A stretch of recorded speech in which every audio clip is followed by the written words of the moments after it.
So how long do you have any kind of rough guess how many years or decades it's going to take for you to get to where you can measure and download consciousness? I haven't thought that deeply about that. The main point in that respect is that with current architectures, if you were to download all of your synaptic connections and reproduce it on a CPU, according to our theory, it wouldn't be conscious. So unfortunately, that wouldn't work. But with conscious architectures, it would be possible. I do think consciousness downloading or mind uploading is possible. I would estimate probably 30 years.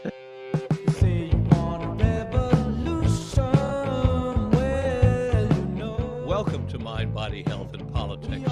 I'm your host, Dr. Richard Lewis Miller.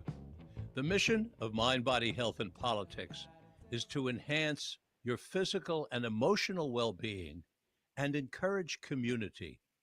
Welcome to Mind, Body, Health, and Politics, Andrés. Oh, thank you so much. Very happy to be here.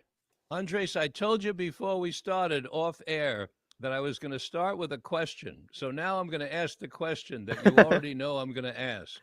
If anything could happen in this interview that would make your heart sing, what is the best thing that could happen in this interview if you have a magic wand? Oh, amazing. Well, okay, so I was thinking about it. There's obviously a lot of things I could want to have happen based on the frameworks that we explored at QRI. Probably, I think the biggest, what I call ethical arbitrage, meaning the biggest thing where with relatively few resources, relatively few coordination, we could improve the world massively, is on a topic that is actually pretty unpleasant to think about, but I think ethically really necessary. And that is essentially gaining traction and resources and power, the task of enabling the use of psychedelics for people who suffer from cluster headaches. I mean, essentially, for brief context, cluster headaches, 1 in 1,000 people suffer from them, and they're essentially about as painful as it gets. They're like maybe 10 times or 50 times more painful than amputation without anesthesia. And, they're relatively common. And the crazy thing is that, LSD, DMT, psilocybin mushrooms actually abort those headaches and prevent them for weeks at a time in a way that it seems to be much more effective and reliable than the best available medicines and interventions. So I think, this is the sort of thing that if one billionaire were to say, I want cluster headaches to be eradicated in the next 5 to 10 years, it's completely doable. It's completely doable. It's within the realm of possibility. What we lack is essentially, the will and the power behind it to make that happen. So if I could wave my magic wand, I think that probably would be my one wish if I only have one.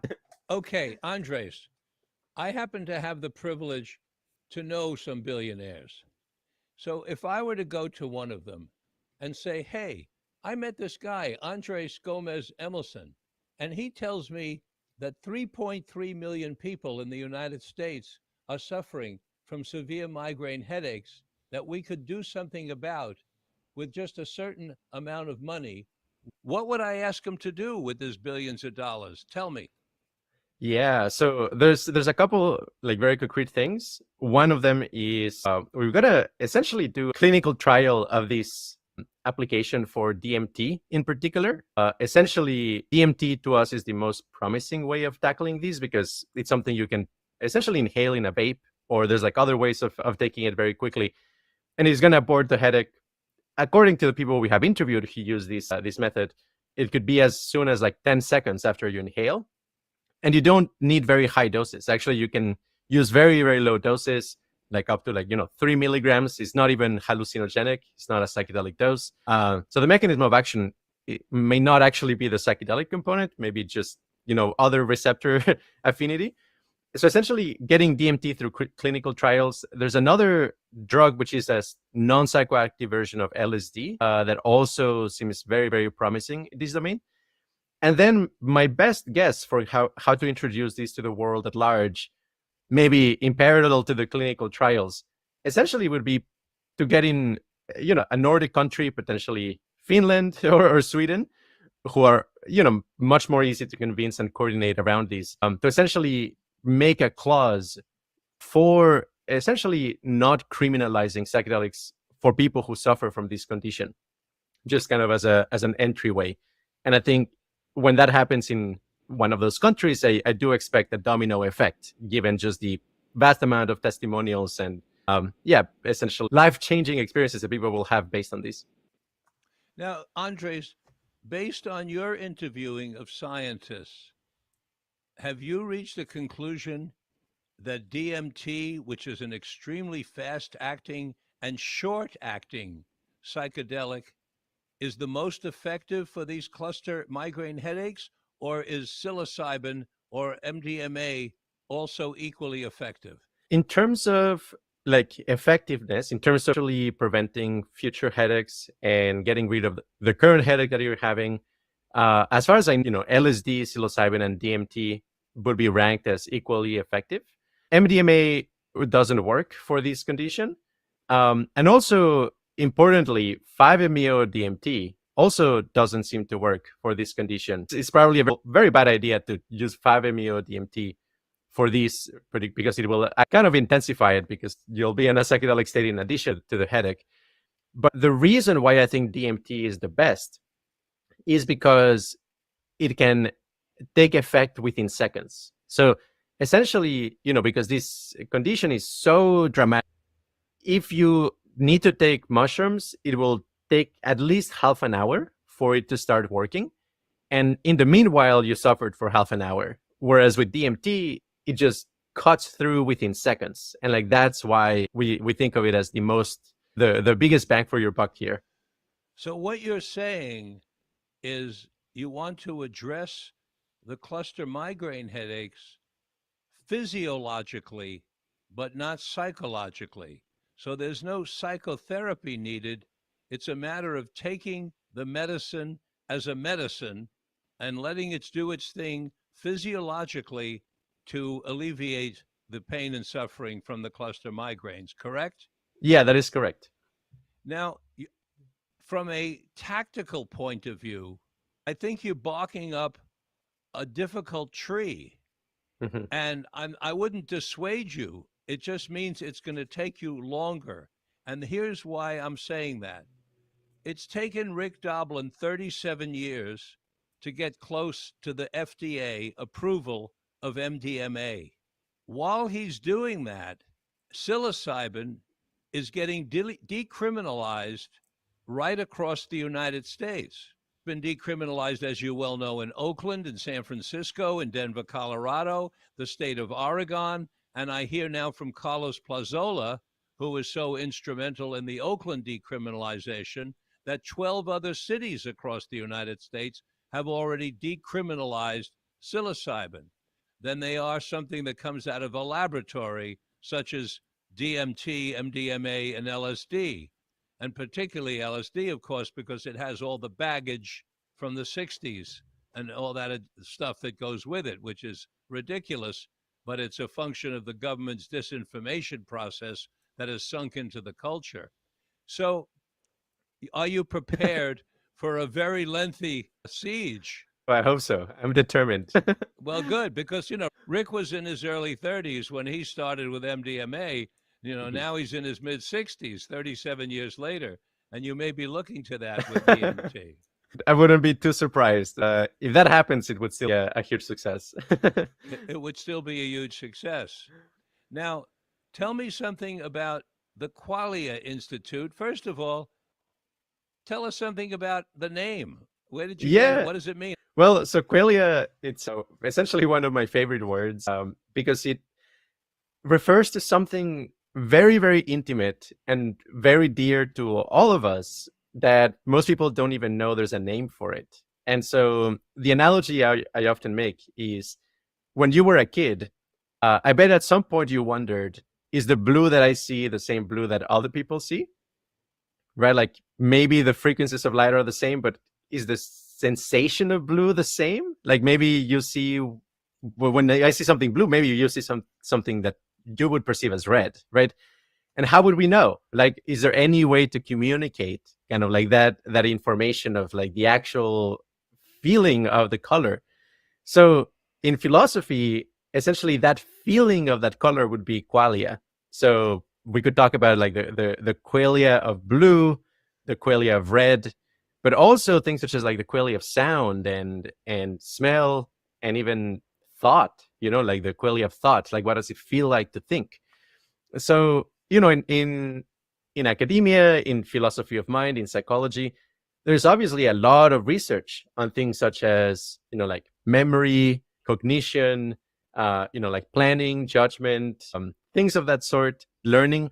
But very few people are actually really trying to understand the nature of consciousness itself. There's like thousands and thousands of grant and papers, every year on like new mechanisms for learning. Very, very little research on, hey, can we figure out like what is it that is making the feeling of blue arise? And the reason we care so much about it is that what we think is the most important thing in the universe is actually qualia. So essentially, this is the pleasure-pain axis, or what we call valence, which is how good or bad an experience feels.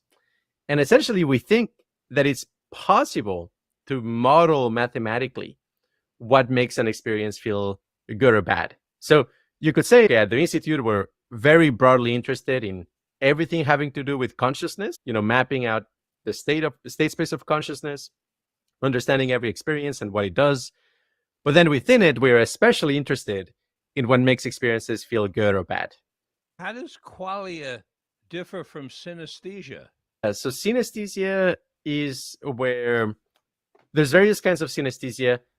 Typically, it is something like whenever you hear a sound, there's a hue of a particular color that presents itself, a particular note or something like that. So that would be like sound, color, synesthesia. But there's many varieties, right? Like, touch, smell, and etc. Many pairings.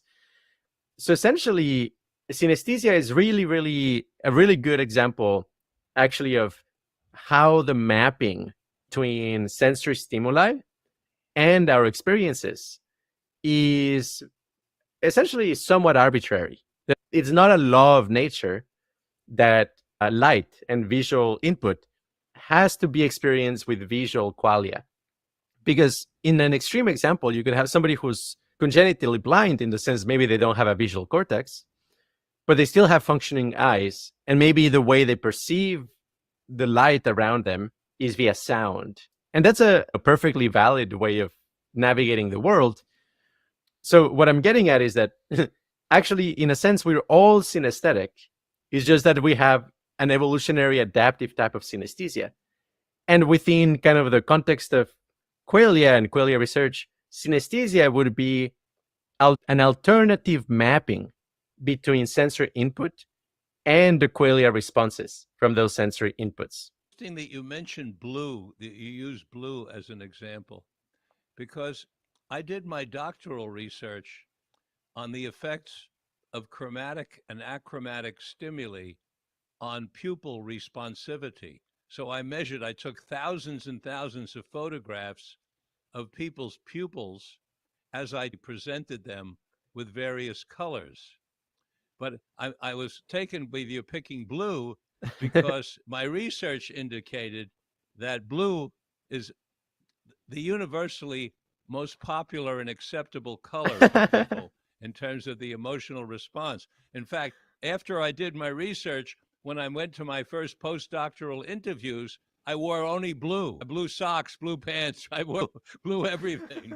Oh, I love it. And yeah, it was a lot of fun. And I got the first job that I interviewed for, too, at the University of Michigan in Ann Arbor. I was thrilled. And I always wondered if I would have worn a different color, maybe I wouldn't have gotten the job. So you're mapping out the inside. Well, your research has implications for something that I'm thinking about a great deal. And I want to share this with you and get your opinion on it, Andres. We have evolved from Neanderthals to Homo sapiens. And we as Homo sapiens have had a certain length of time to be here. But that doesn't mean we are the end in the evolutionary progression. There could be a form beyond us, and I'm sure there is, and there can be forms beyond that. And I'm thinking that the next form for us is that we're going to be able to download the information and the cognitive processing of our what we call our brain, the computer. We're going to be able to download that onto a chip. And so when we can take that chip and put it into a robot, the robots will be the next step in evolution.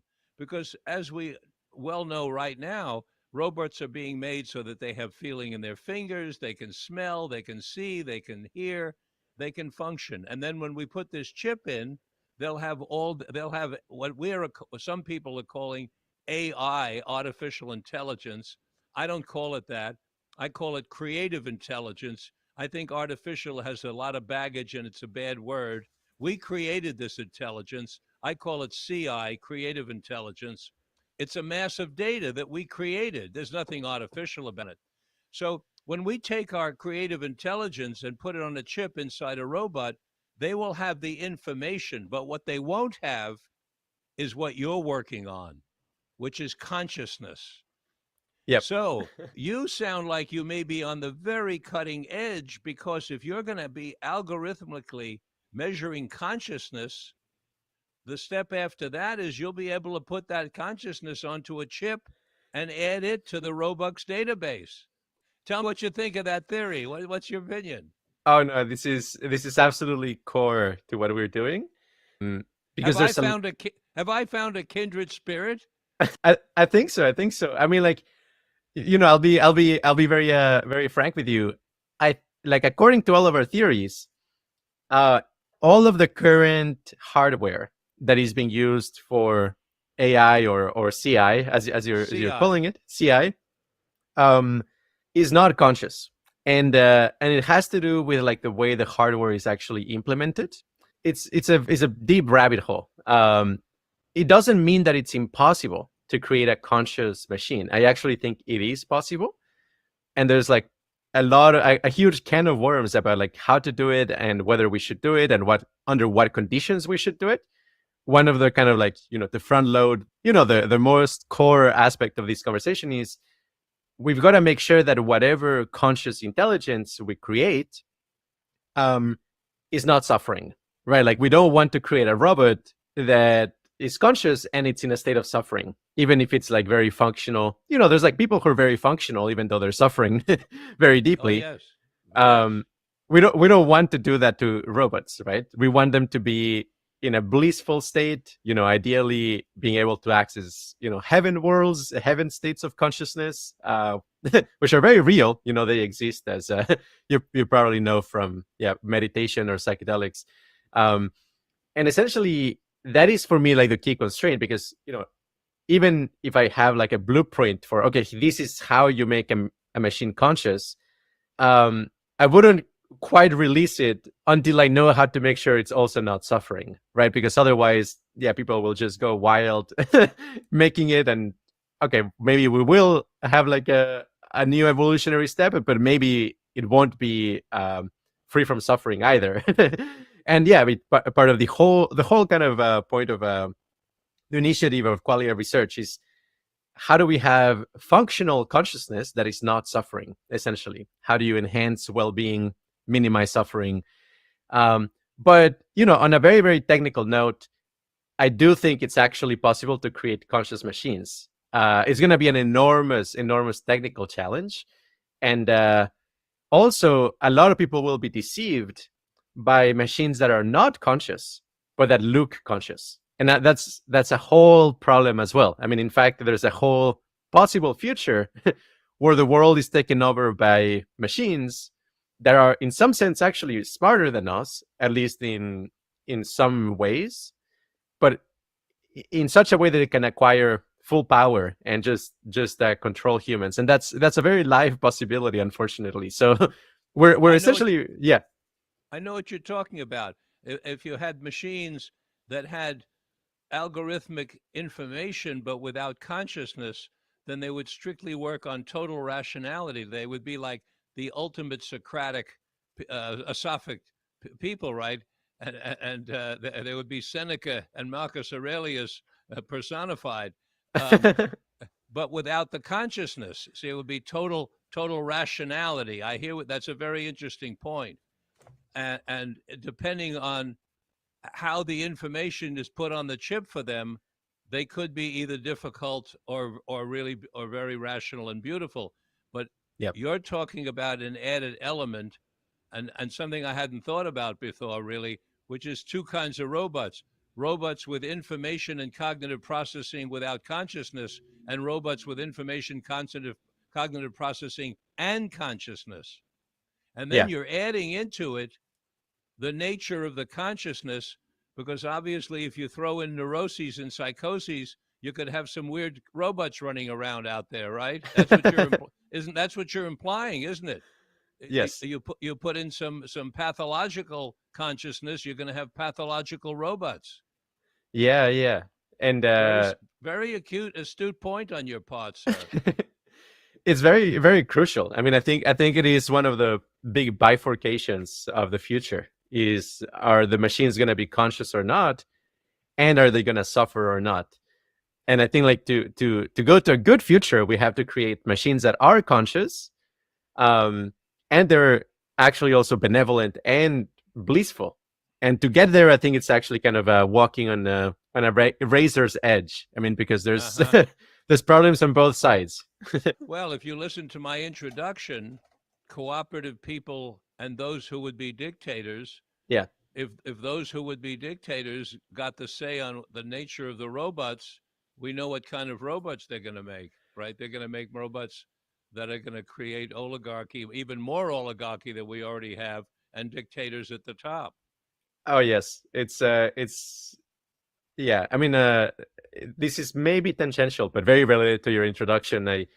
I do think that I mean, one of the most likely ways for a human extinction actually has to do with um, kind of like very, very, egoic dictators going on nuclear war with each other because they have no way of de-escalating. I mean, essentially, yeah, that's a very, very live possibility as well. Which also, I guess, just to put this on a pin on this, another very huge benefit of our research, hopefully, will be to enable things such as MDMA like states of consciousness, but that you can be in every day, without tolerance or Ah, neurotoxicity. yeah. And we think, like, that might help on the front of disabling dictators or something like that. Or at least creating a very different social conditions that just don't give rise to that sort of power structure. I want to take a sidebar here because, and then let's come back. Please bring me back to what we're talking about. But the sidebar is you use the word neurotoxicity as related to MDMA. Mhm. I know of no research that indicates, I know of no good research that indicates neurotoxicity with MDMA. There's no question that there are spikes in blood pressure and spikes in heart rate within pretty reasonable parameters. But I don't know of any research regarding neurotoxicity. However, you are correct in that neurotoxicity has been associated with MDMA. And that's because of that terrible study by Riccardi about 20, 30 years ago, in which he showed those slides to the world of brain damage and neurotoxicity from MDMA until it was discovered that in his study, as you well know, I see you're shaking your head, he didn't use the MDMA. Yep. He used methamphetamine, which is known to create neurotoxicity. Yep. But by the time he withdrew in a little tiny paragraph until his results were withdrawn, the word of neurotoxicity with MDMA went around the world and got embedded in the consciousness. And that was a piece of disinformation that was a gift or a curse that kept on cursing. And that's why, I'm mentioning it even again today. But now back to consciousness. You use the word extinction. I think by doing your work and the work of downloading the information and the cognitive processing, as well as your work with consciousness, that is how we've attained immortality instead of Mhm. extinction. Because even if we transition beyond these, what I call the transporter, what it's referred to as a body, it's this thing that we all travel around in. even if we move beyond this material body to a robotic body or some other kind of body, that in time, before we move beyond the body, we've been able to amass and download the information and the consciousness. Have we not achieved immortality? Yes, if the system is very robust, for sure. And I think it's possible. It's because you can make like very redundant copies, right? Like have lots and lots of resources on making extra copies and safeguarding, and asteroid deflection programs could be actually also carried out by creative intelligence. That's not a problem. Yes. So how long do you have any kind of rough guess how many years or decades it's going to take for you to get to where you can measure and download consciousness? I haven't thought that deeply about that. The main point in that respect is that with current architectures, if you were to download all of your synaptic connections and reproduce it on a CPU, according to our theory, it wouldn't be conscious. So unfortunately, that wouldn't work. But with conscious architectures, it would be possible. I do think like consciousness downloading or mind uploading is possible. I would estimate probably 30 years. that was the number that came into my mind, about 30 or 40 years. Yeah. How old are you? 32. Oh, fantastic. God, you'll be there before you get on Medicare. Andres, I am so excited. I've done a lot of interviews for 20 years, but I've got to tell you, this is one of the most exciting interviews I've ever done. I'm just thrilled to be hearing about the research that you're doing. Thank you. Do you have other people that you know who are doing similar research on the planet, like that you connect with and talk to, or? It is a mixed bag, because there are people who are doing tangential things. There's people interested in kind of electromagnetic theories of consciousness, like we are. There are people interested in reducing suffering, and there's people interested on the heaven worlds and super pleasant experiences we're also very curious about. But as far as I know, only at QRI we combine all of those interests in a package deal where we say, things such as like, no, in consciousness research is not enough. We also need to steer it towards benevolence and reducing suffering. That is, as far as I know, pretty unique to us.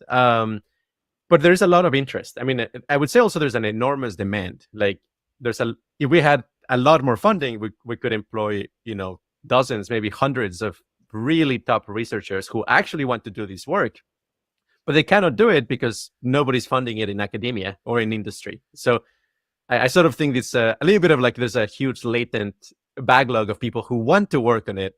They just don't have the conditions or the circumstances to be able to do it. The people at Google are not working on this, huh? No, not as far as I know. Uh-huh. Well, it's a long-range project, right? A 30-year project is a long-range project.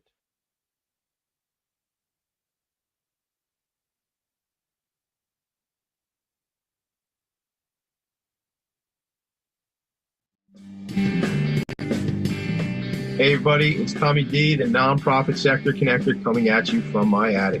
Each week here on talkradio.nyc, I host the program Philanthropy in Focus. Nonprofits impact us each and every day, and it's my focus to help them amplify their message and tell their story. Listen each week at 10 a.m. Eastern Standard Time until 11 a.m. Eastern Standard Time, right here on talkradio.nyc. Were you an essential worker during the pandemic? If you needed to learn stages of epilepsy, did you depend on advocates? Did you use new innovations to cope with mental and neurological issues? Maintaining high quality of life and keeping good mental health are what we all strive for. I'm Frank R. Harrison, host of Frank About Health, and each week top healthcare influencers, professionals, and innovators answer these questions and more. Stay tuned on Thursdays at 5 p.m. on talkradio.nyc, and I will continue to be frank about health with all of you. Are you a business owner? Do you want to be a business owner? Do you work with business owners? Hi, I'm Stephen Fry, your small and medium-sized business or SMB guy, and I'm the host of the new show, Always Friday. While I love to have fun on my show, we take those Friday feelings of freedom and clarity to discuss popular topics on the minds of SMBs today. Please join me and my various special guests on Friday at 11 a.m. on talkradio.nyc. You're listening to Talk Radio NYC at www.talkradio.nyc. Now broadcasting 24 hours a day.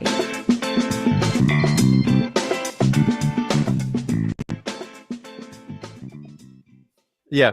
It's interesting because when I say the Long Range Project, I immediately think of the Chinese because they're known for thinking long range, Yeah. for having very different than our mentality here, where we've got to make a profit by next week, or else we don't want to do business. Right, the short-term gratification.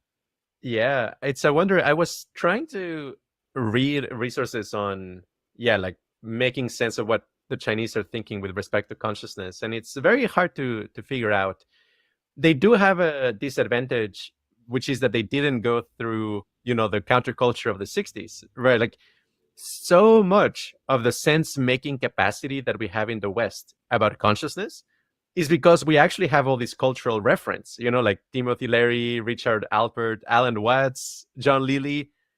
I think they're actually load-bearing. Like, even though, most scientists don't think of them as like serious philosophers or whatever, at a cultural level, the fact that they exist, that there's books they wrote and so on, actually cements kind of like, puts a flag, says like, hey, there's something very valuable here. And I don't think people in China have that, right? There's like a very, very, very tiny, very hidden micro counterculture that may take LSD and psilocybin, but they're not public about it. There's no sense making about it. Yeah, and draconian laws if they get caught. Do you also teach philosophy, Andres? Well, okay. So for context, the three disciplines we do at QRI is philosophy, especially philosophy of mind. Then we do neuroscience and neurotechnology. Those are kind of like our three layers of the things we're interested in. And actually, a lot of what we publish, like our first peer-reviewed paper, just as an example, is a straight-up philosophy of mind paper, which is all about like it's very, very technical. It's like getting into like the various theories of consciousness and presenting ours and explaining what problems we see in others. So philosophy is absolutely essential. Where did you publish that paper? The journal is called Open Philosophy. Thank you. I want our listeners to know about it, and I'd like to read it myself. Yeah, the paper is called The Slicing Problem. Okay, so there are three things that you're doing, and you mentioned that one is this paper, An Open Mind, and I'll be looking for it, or maybe you'll be kind enough to send me a link and make it easy for me to find it. Neuro research you're doing. Yeah, neuroscience. Neuroscience. Now, are you connecting in some way? Is what Elon is doing with Neuralink connected to what you're doing? I would say to some extent, yeah. Although even more on the philosophy front. A note I could put here is that with the research that people are doing at Neuralink, the Elon Musk initiative for brain-computer interfaces, I think he could actually test some of the theories of consciousness. For example, like some electromagnetic theories of consciousness, that device could be used to test it. But we're not collaborating with them. We are collaborating with other neuroscience labs, especially when it comes to the psychedelic research, which is a very big area that we focus on. Probably, for context, the thing we are the most well known for, probably by a big margin, actually, is mapping out the DMT space. So essentially, people take DMT and they go to very crazy geometric hyperdimensional spaces, and they come back and they struggle to describe what they experienced because it's so complex, such a diverse set of things that can happen. But what we did was essentially create a map of what are all of the levels and what are the mathematical properties of each of the levels, what kind of mathematical objects you can encounter at each of the levels. And that is, essentially something that we have that I don't know anybody else who has done anything like it. I mean, there is like some people who have tried to map it and say some things like, okay, levels of intensity, but we have actually gotten to the point where we can say, at the third level, you experience, for example, three-dimensional crystals. And this is the mathematics for that. It's called space groups. At the fourth level, you experience hyperbolic geometry of 3 dimensions. And the math corresponds to what's called hyperbolic honeycombs. So, and to do this, I've just been in contact with really bright mathematicians and physicists who are collaborating with us that explore these spaces. And we created a little community where we kind of have a think tank approach to make sense of these states of consciousness. So yes. So anyway, so all of that, has been happening for the last 7 years or something like that. And now we're at a point where we can actually, make predictions based on all of these models. And that's what we are collaborating with various universities.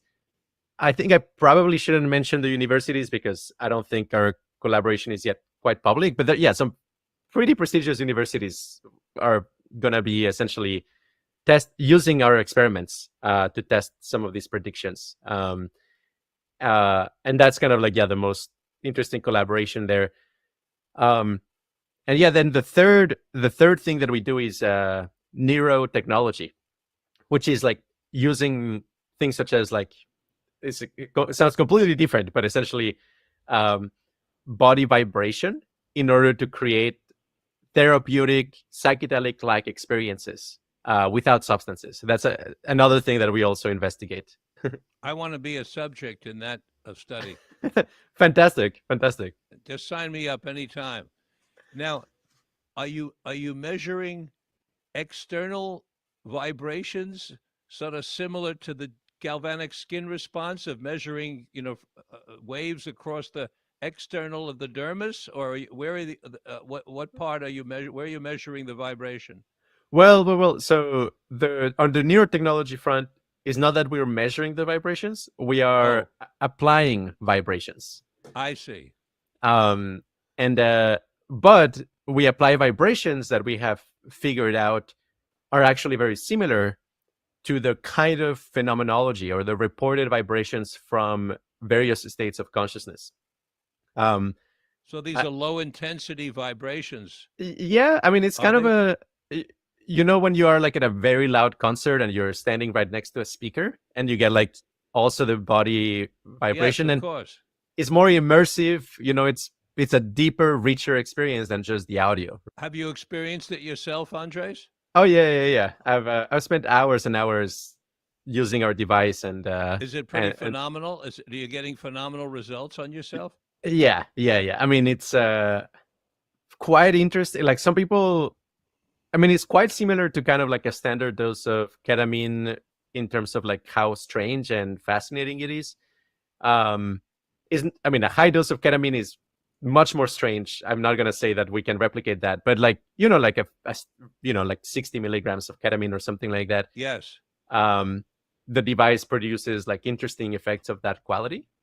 And that's phenomenal. Now, what about producing the kind of egoic material that we work on in psychedelics to improve ourselves as people, watching our own process, listening to our own communications, looking at our fears?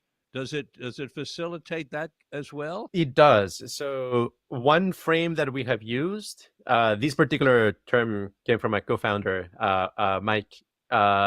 He described it as like our device as an emotional co-processor. So think about it this way. If you have like a lot of traumas, if you have a lot of stored patterns of stress that you cannot bring to the surface, part of the reason you cannot bring it to the surface is because there's a lot of viscosity and stuckness in the energy body, to use kind of the meditation lingo. What psychedelics do, and what our device also does, is it raises the energy, what we call the energy parameter, to such a level where it actually melts and it becomes less stuck. So it doesn't mean it automatically gets rid of the stress, but it means the stress can come to the surface and you can massage it and work it out. And if there's one very big insight from meditation that I could share, and many other people have discovered this, is that every kind of craving, every kind of psychological trauma or stress always has a corresponding knot or stress point in the energy body, right? Like every kind of trauma that you have, how you heal it ultimately involves bringing the stress to the surface and massaging it away. Even if you're doing it with a psychotherapeutic approach with thought or emotions of some practice, if you pay attention, if the trauma is getting resolved, is because it's actually getting massaged away. And what our device does is it makes that so much easier. Essentially takes you to that level of energy where you feel melted and kind of liquid and and less viscous, and then you can actually massage it away, and it's quite wonderful in that way. How soon can I get into that machine? Oh my goodness. So in the ideal world, we will essentially do what's called an incubator setup for the QRI, where essentially we do that. Said, if you travel to the Bay Area, I'd be very happy to just have you at my place and try it out. But otherwise, Andres, in a couple of years, yeah. No, I'm ready to make a special trip in order to do it, because I'm a therapist that's my primary. And you're talking about a machine that every therapist in the world is going to want to have in their office. In fact, Yeah. if I'm hearing accurately, you're going to make enough money on this machine to fund the other research that you want to do with consciousness, because this is a phenomenal thing. And people have been working on sound therapy, for hundreds of thousands of years. But now you put it together technologically, it sounds like, so that you can measure it and make it effective. I'm like, wow. I mean, I'm ready to get in my car. I mean, it's phenomenal. Is this why you look like a happy person, because you spend so many hours in this thing? That might be part of it. Yeah. I think obviously the other part is having a strong life mission, and Yes. I also meditate a lot. I do what's called the jhana meditation, which is very wonderful. Have you heard of No, spell it for me, please. JHANA? Jhana. Jhana, Jhana. Okay, Yeah. I'll do some research on it. Yeah. So How often do you do it? right now I meditate about 90 minutes a day. I'm hoping An hour and a half every day of the week. Wow, what a guy! Oh my God, you are some special being. That's phenomenal, sir. it's not That is that much compared to other people I know. The thing that really made it happen though is that I went to a couple of retreats, specifically jhana retreats. So this is just a very, very useful for the audience and for you to know, because a lot of the way meditation is taught, even the vibe of it is almost kind of as a chore. It's kind of like, oh, this thing you do for your mental health. It's kind of like exercise. It's not very pleasant, but you just get through it, sort of thing. The whole point of jhana meditation is actually what you're trying to do on a moment to moment basis. You just figure out, how do you improve the sense of well-being in your body, in your mind? Essentially, what kind of micro adjustments of attitude or attention or kind of the energy, the strength of the energy, what phrases can you say internally, loving kindness phrases? What do you need to do right now to feel a little bit better? And you just follow that algorithm over and over, and at some points, actually very powerful body pleasure starts to arise. And then if that gets strong enough, then you get to what's called the jhanas, where actually you're all vibrating in very pleasant sensations. It's almost kind of being in a jacuzzi, or some people compare it to an orgasm. And that is very healing. I mean, that's one of the things that we emphasize a lot at QRI, which is pleasure grasping without craving is actually very, very healing. It's very good to cultivate a sense of body well-being, body pleasure. you just need to undo that programming that a lot of people have of like, well, if it's if what is it like, no pain no gain, like that's not our philosophy at all. It's not mine either. I think that's a bunch of bullshit. Yeah. That whole thing. I think it comes out of religion and Calvinism. You know, you got to work, and etc. What do you call the machine that applies the vibrations? Yeah, the current name, we call it LSV, which is light, sound, and vibration. A little nod, obviously, to LSD. The first name, which probably is not very viable, it's just a wacky, fun name. We call it the annealotron because it's kind of like an automatic way of doing annealing, and like the whole frame that we use is called neural annealing. This whole theory of on heightened states of energy, you can essentially melt and undo a lot of your internal stress. Well, if you go near that machine every day and do your jhana for 90 minutes every day, we ought to be studying you in terms of your immune system or other subjects, and in terms of your what kind of colds you get over time, what kind of problems or non-problems you have over time, and what your longevity is. And Mm-hmm. the other people in your association, anybody else who is doing this, I think I hope you know. Well, you're a scientist. You want to be taking notes on yourself as a self-experimenter, because the combination of these two things. I get what you're saying about the jhana meditation. Basically, what you're saying is you're applying your whole self to your whole self for 90 minutes in order to make your whole self as balanced as possible and with as few knots and blocks as possible. And you're Yeah. using your inner television set to go into the different areas of your body to search out those areas that have those blockages, and then you're working on massaging them mentally in order to unblock them, right? I think I got it. And then you have the machine then coming in and doing the exact same thing. So it's like you've got a technological backup to your own work that you're doing. It's fantastic. I mean, it's really quite impressive, Andres. Thank you. I mean, obviously, Is it's a team effort, but yes. and how many others are doing this self experiment? I mean, look, I just did. Mhm. I'm going to give you a little background here. Yeah. I just finished released a book called Psychedelic Wisdom. It's Okay. about people, and it's stories from people in their 60s, 70s, 80s, and 190 who were doing sub rosa psychedelic self experimentation for 30, 40, and 50 years. Wow. Okay. I'm relating what you're doing now in your 30s to what they started doing in their 30s, where you're doing it with the jhana and with the LSV machine. And I'm saying 30 years from now, we want to know, well, at least I won't be around. Well, maybe, who knows? I could be 115, but but your data will be extremely important data. And if there are a bunch of you, people, your friends and others who are doing this, important information to share with the public, just like hearing from these elders is important information about their self-experimentation with psychedelics. You know, you see what I'm saying, I'm sure. Yeah, absolutely. Right. Yeah, very good lens. Very good lens. I actually will keep it in mind and think about it. Yeah. Good, good. So how are we doing in terms of the original question? What do we want to have happen in this interview? Are we succeeding? Hopefully. Yeah.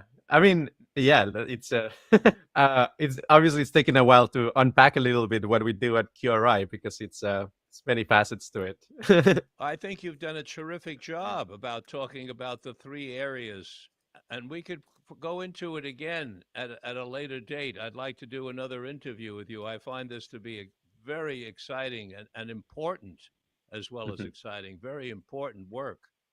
So right now we're at about an hour. I'm going to take a little break here and do a little talking about mind, body, health, and politics. And what I want you to do, please, while I'm talking, is think about when I come back what else we want you to be able to talk about and say before we finish the interview. Fantastic. And okay, terrific. So, gentle listeners and readers, please go to our website, Mind, Body, Health, and Politics. Our archives with exciting and informative interviews like the one that we're having today with Andrés Gómez Emilsson are open source. That means you can go to the archives in your car, walking along, while you're hiking, wherever you want, you know the scene, and listen to the archives. So please do that. And then when you get to that little place where it says subscribe, push the subscribe button, because that does something good for us. I don't know what it is that's good, but there's something good when you push on subscribe. So please do that.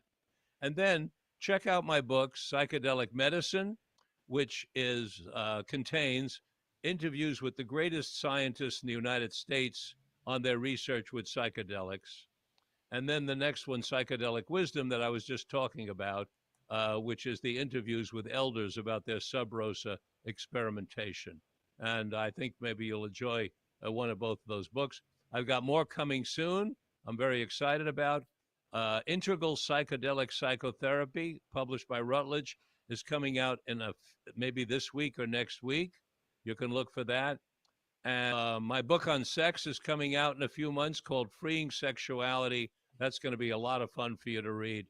And it's dedicated to the working women of the world, the unsung heroines that we will be talking about in the future. Back to Andrés Gómez Emilsson.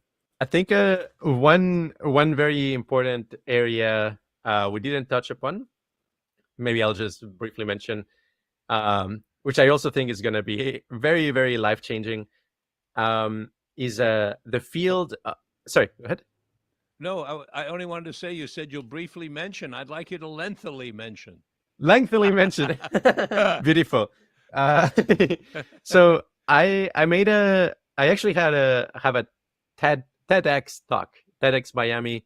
You can also find it online. I will send you a link. It's a 7-minute talk that I gave last year, which touches upon this thing I'm about to mention, which is, I believe that, severe and chronic physical pain can actually be a thing of the past.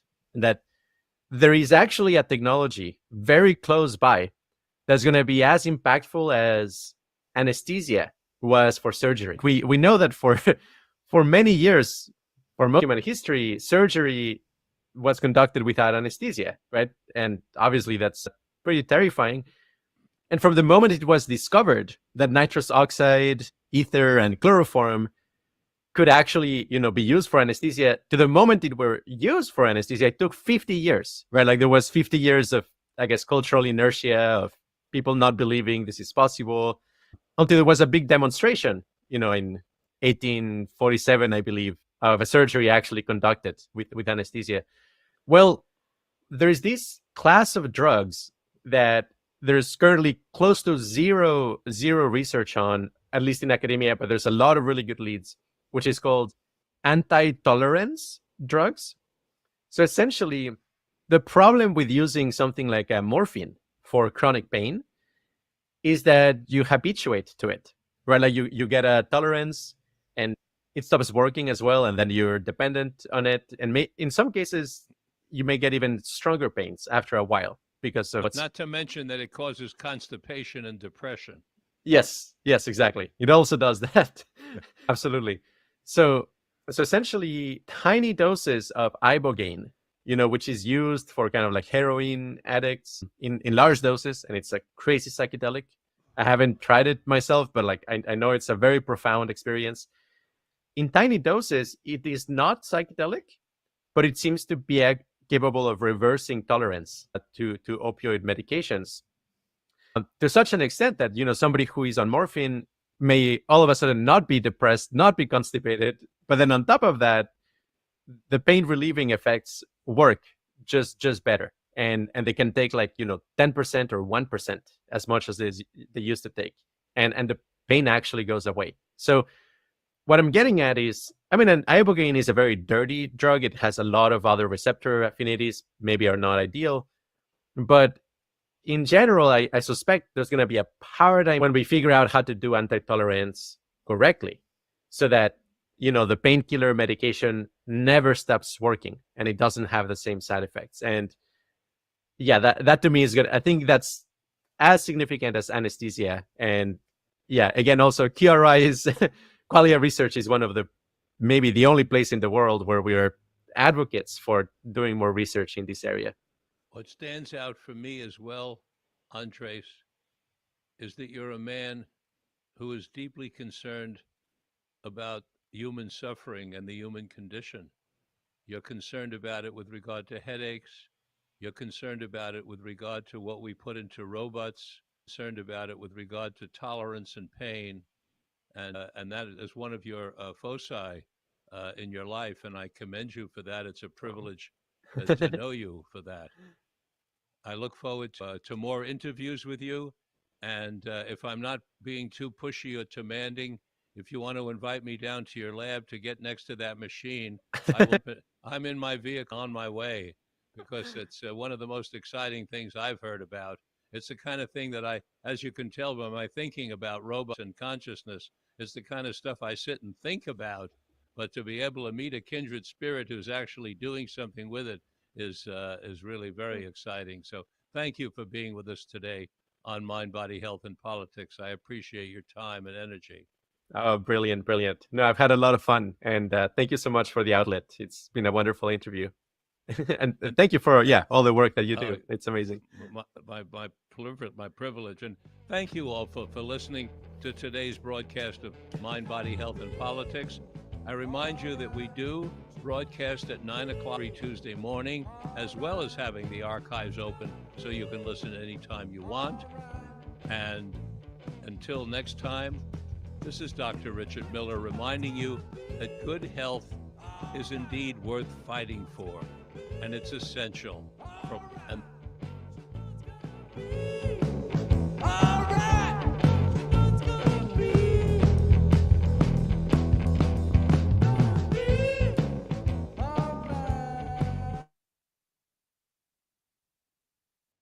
You're listening to